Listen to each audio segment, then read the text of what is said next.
మన సనాతన ధర్మాన్ని ప్రపంచానికి పరిచయం చేసిన జగద్గురువు, తాను కోరుకున్నప్పుడే సుఖమరణాన్ని పొందగల మాహేశ్వర వరసంపన్నుడు, 4 వేదములు అవపోసన పట్టినవాడు, మన వేదాంత శాస్త్రాన్ని విదేశీ వైజ్ఞానిక శాస్త్రంతో కలిపి ఆలోచన చేయగలిగితే దేశం బాగుపడుతుంది అని చెప్పినటువంటి తత్వవేత్త, అప్సరసలాంటి స్త్రీలు ప్రపోజ్ చేసినా సరే సున్నితంగా తిరస్కరించగల నిగ్రహ శక్తి కలిగినటువంటి వాడు, రూపంలోనూ తేజస్సులోనూ బుద్ధిలోనూ బలంలోనూ సాక్షాత్తు శ్రీరాముడితో సమానమైనటువంటి వాడు మన స్వామి వివేకానందుడు.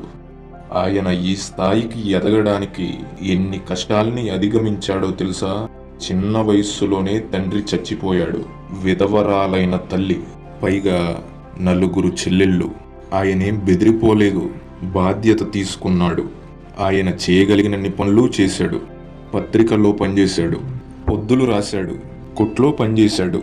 వచ్చిన డబ్బుతో ఇంట్లో తల్లికి చెల్లెళ్ళకి తిండి పెట్టేవాడు. ఆ తల్లి, కష్టపడి వచ్చావు, నువ్వు తినరా నాన్న అనేది. లేదమ్మా, ఇది నీకోసమే అంటాడు ఆయన. ఇద్దరూ తినడం మానేసి అది కూడా చెల్లెళ్ళకే పెట్టేవాడు. అలా రాత్రులు నీళ్లు తాగి పడుకున్నాడండి మహానుభావుడు. తింటాకి తిండి లేకపోయినా సరే తపస్సు మాత్రం మానేవాడు కాదు. ఈ తపస్సు చేసే అలవాటు ఎలా వచ్చిందంటే, నేను నా తల్లి ఇన్ని కష్టాలు పడుతున్నాం, అసలు తింటాకి తిండి కూడా లేదు, అందుకు ఆయన తపస్సు. అసలు భగవంతుడా, నువ్వు నిజంగానే ఉన్నావా? ఉంటే నాకు కనబడు. అది ఆయన తపస్సు. ఇలాంటి పరిస్థితుల్లో ఎవరో చెప్పుకుంటుంటే విన్నాడు, పలానా పరమహంసంట గొప్ప దేవీ ఉపాసకుడంట, ఆయన పిలిస్తే దేవి పలుకుతుందట, దక్షిణేశ్వరంలో ఉంటాడు అని తెలుసుకున్నాడు. వెంటనే బయలుదేరి దక్షిణేశ్వరానికి వెళ్ళాడు.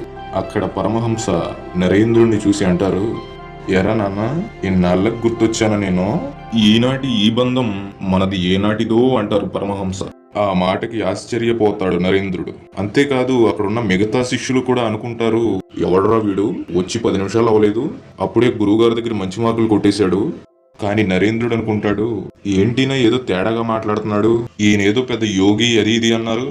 సరే, అవన్నీ మనకెందుకు, నా మనసులో ఉన్న కోరికేంటో అడిగేస్తాను అని, గురువుగారు, నేను చాలా కష్టాల్లో ఉన్నానండి, నాకు 4 చెల్లెళ్ళు, వాళ్ళకి పెళ్లిళ్ళు చేయాలండి, కానీ చేతిలో రూపాయి లేదు, మీరు పిలిస్తే దేవి పలుకుతుందంట కదా, కొంచెం నా కష్టాల నుంచి గట్టెక్కించమని ఆవిడతో చెప్పండి.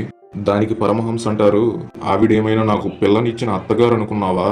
ఆవిడ జగన్మాతరా, నాకు తల్లి, నీకు కాకుండా పోయిందా? వెళ్ళి నువ్వే అడుగు. ఇక్కడ మీరు పరమహంస మాటల్ని గమనించాల్సి ఉంటుంది. నువ్వు వచ్చి నా కాళ్ళ మీద పడిపో, నిన్ను నేను చూసుకుంటాను అనలేదు ఆయన. నీ కాళ్ళ మీద నువ్వు నిలబడు, అలా నిలబడేలా నేను చేస్తాను. అది పరమహంస అంటే. అలాంటి గురువు దొరకబట్టి కదండి నరేంద్రుడి జగద్గురు అయ్యింది. సరే, మనమే అడుగుదామని చెప్పి ఆ దక్షిణేశ్వర ఆలయంలోకి వెళ్ళాడు. ఆవిడ రూపాన్ని చూసి నరేంద్రుడికి నోట మాట రాలేదు. ఇదేంటి, ఏమీ అడగలేకపోతున్నాను, మళ్ళీ గురువు దగ్గరికి వచ్చి, అదేంటోనండి, ఆ స్వరూపాన్ని చూడగానే ఏమి గుర్తుకు రావట్లేదు, అలా చూస్తూనే ఉండిపోతున్నాను అన్నాడు.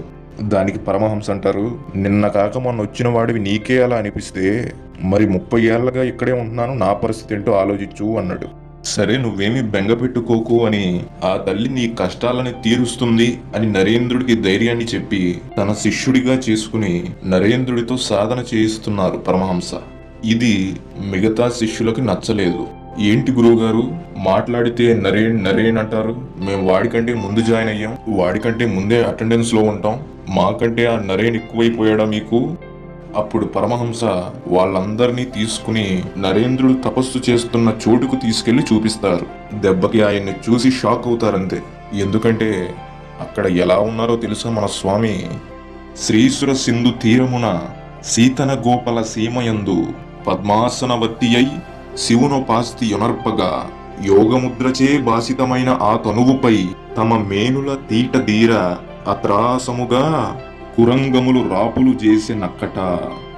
స్వామి పద్మాసనంలో కూర్చుని శివుడికి తపస్సు చేస్తుంటే దోమలు ఆయన ఒళ్ళంతా దుప్పటి కప్పినట్టు కప్పేశాయంట. అయినా సరే స్వామి చెలించలేదు. ఏదో మనకిలాగా వారం రోజులు చేశానండి, ఆ తర్వాత చాలా కష్టంగా ఉంది, నెల రోజులు చేశానండి, ఆ తర్వాత ప్రాణం పోయినంత పని అయింది.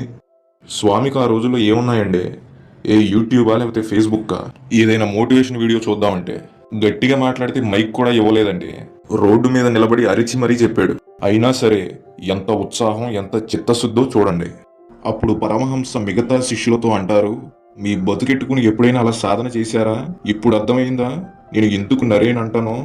అలా నరేంద్రుడు గురువుగారి పర్యవేక్షణలో దేవీ కటాక్షాన్ని పొంది గొప్ప మేధాశక్తిని, వాక్చాతుర్యాన్ని సొంతం చేసుకుంటారు. దాని గురించి మనం ఎదర మాట్లాడుకుందాం. ప్రస్తుతానికి కథని ముందుకు తీసుకెళ్దాం. అలా అంతా బానే జరుగుతున్న సమయంలో అనుకోకుండా గురువుగారు పిలిచి ఒక మాట చెప్తారు. నేను వెళ్లాల్సిన సమయం వచ్చేసిందిరా అబ్బాయి అంటారు. అదేంటి గురువుగారు, మీరు లేకుండా నేనేం చేయగలను అని ఆయన చాలా బాధపడ్డాడు. దానికి పరమహంస అంటారు, నువ్వు ఒక్కడివే కాదు కష్టాల్లో ఉన్నది, మొత్తం దేశమంతా దారిద్ర్యంలో మునిగిపోయింది.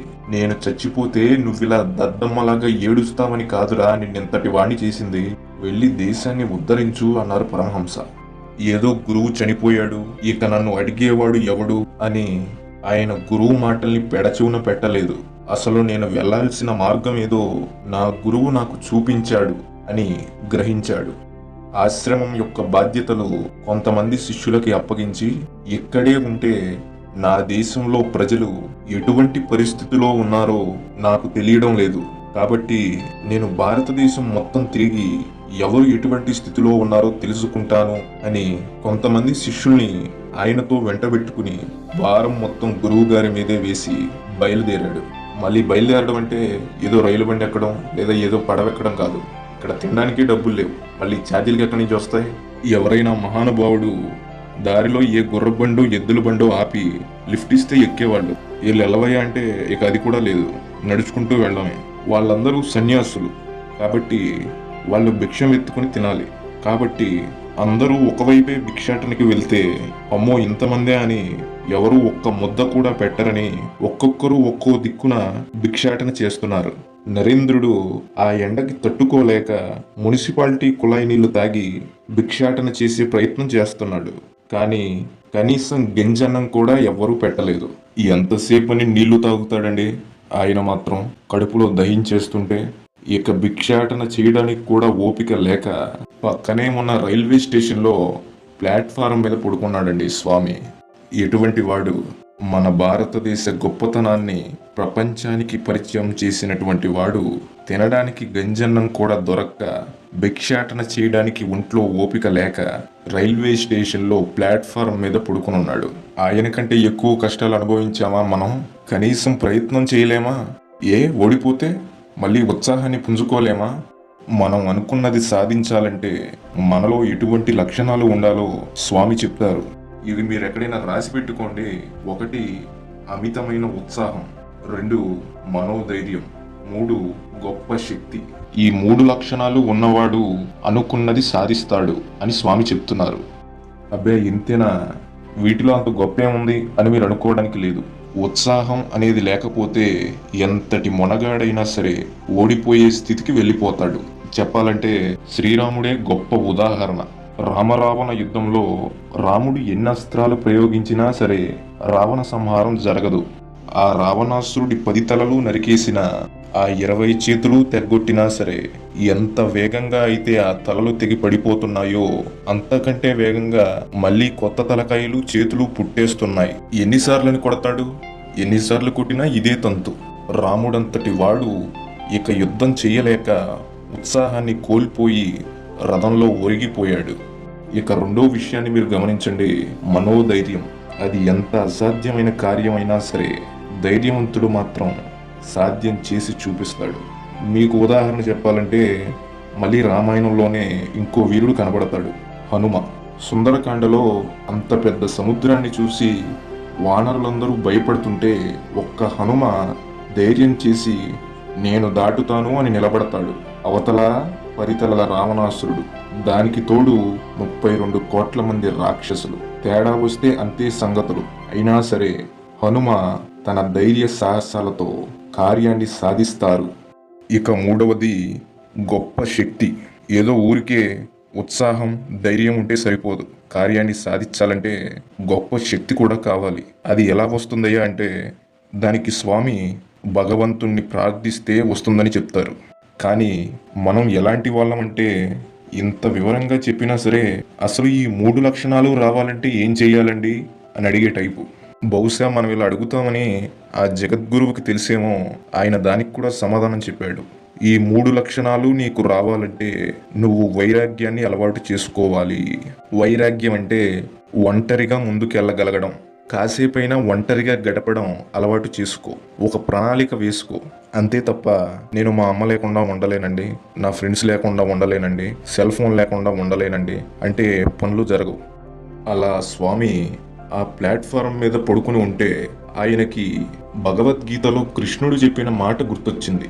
ఆయన అంటారు, ఎవడైతే నిత్యం నన్నే స్మరిస్తాడో వారి యోగక్షేమాలు నేనే చూసుకుంటాను అన్నావుగా. ఏది అంటే సరిపోదు, మాట మీద నిలబడాలి. అంటే ఆయన డిమాండ్ చేస్తున్నాడు భగవంతుణ్ణి కూడా. దాన్ని మనం ఎలా అర్థం చేసుకోవాలి అంటే, ఒక భక్తుడు భగవంతుణ్ణి కూడా ప్రశ్నించగలడు అని మనకి నరేంద్రుడు చూపిస్తున్నాడు. ఆయన అలా ప్రార్థన చేసిన కొద్దిసేపటికే పలానా చోట ఉన్నాడండి నరేంద్రుడు, వెళ్ళి ఈ భోజనం ఇచ్చిరండి అని ఎవరో చెప్పినట్టు ఒక వ్యక్తి భోజనం తీసుకుని వచ్చి, స్వామి మిమ్మల్నే వెతుకుతున్నాను, ఇదిగో భోజనం తీసుకొచ్చాను తినండి స్వామి అన్నాడు. నరేంద్రుడు ఆశ్చర్యపోయి అన్నాడు, మీరు ఎవరో అనుకుని నాకు పెడుతున్నారండి, నేను మీరు అనుకుంటున్న వ్యక్తిని కాదు. అయ్యో బాబోయ్ భలేపోనండి, నిన్న రాత్రి దేవుడు నా కల్లో కనబడి మిమ్మల్ని చూపించాడు. ఏరా, నా భక్తుడు ఆకలితో పస్తులు పడుకుంటుంటే నువ్వు హాయిగా భోంచేస్తావా? అంతే. నరేంద్రుడికి అర్థమైంది, ఎవడైతే భగవంతుణ్ణి నమ్ముకుంటాడో వాడి అవసరాలను ఒక రాత్రి ముందే దేవుడు సిద్ధపరుస్తాడు. అలా స్వామి దేశ పర్యటన చేస్తూ ఎన్నో విషయాలను గమనించాడు. దారిద్ర్యంలో మునిగిపోయినటువంటి వారిని చూశాడు, తినడానికి తిండి కూడా లేనటువంటి వారిని చూశాడు, అనారోగ్యంతో ఉన్నవారిని చూశాడు. ఆయన ఆలోచించాడు, ఎందుకు నా దేశం ఇంత నిర్వీర్యం అయిపోయింది? రాత్రులు నిద్ర పట్టక గుండెల బాదుకుని ఏడ్చాడండి మహానుభావుడు దేశం కోసం. అలా ఆయన కొంతమంది నాస్తికుల్ని కలిశాడు, వాళ్లతో తర్కించాడు. కొంతమంది రాజులు ఆయన మేధాశక్తి గురించి విని వాళ్ళ మంత్రులతో తర్కించమన్నారు. అలా ఆయన రాజస్థాన్లోని ఖేత్రీ నగరాన్ని పరిపాలిస్తున్న అజిత్ సింగ్ అను పేరు గల మహారాజు యొక్క ఆస్థానానికి వెళ్ళాడు. మహారాజైనటువంటి అజిత్ సింగ్ నరేంద్రుడి యొక్క తేజస్సు చూసి, అయ్య బాబోయ్, మీరు నరేంద్రుడేంటండి, ఇక నుంచి మీరు వివేకానందుడు అని మీకు పేరు పెడుతున్నాను. ఆ రోజు నుండి నరేంద్రుడు స్వామి వివేకానందుడయ్యాడు.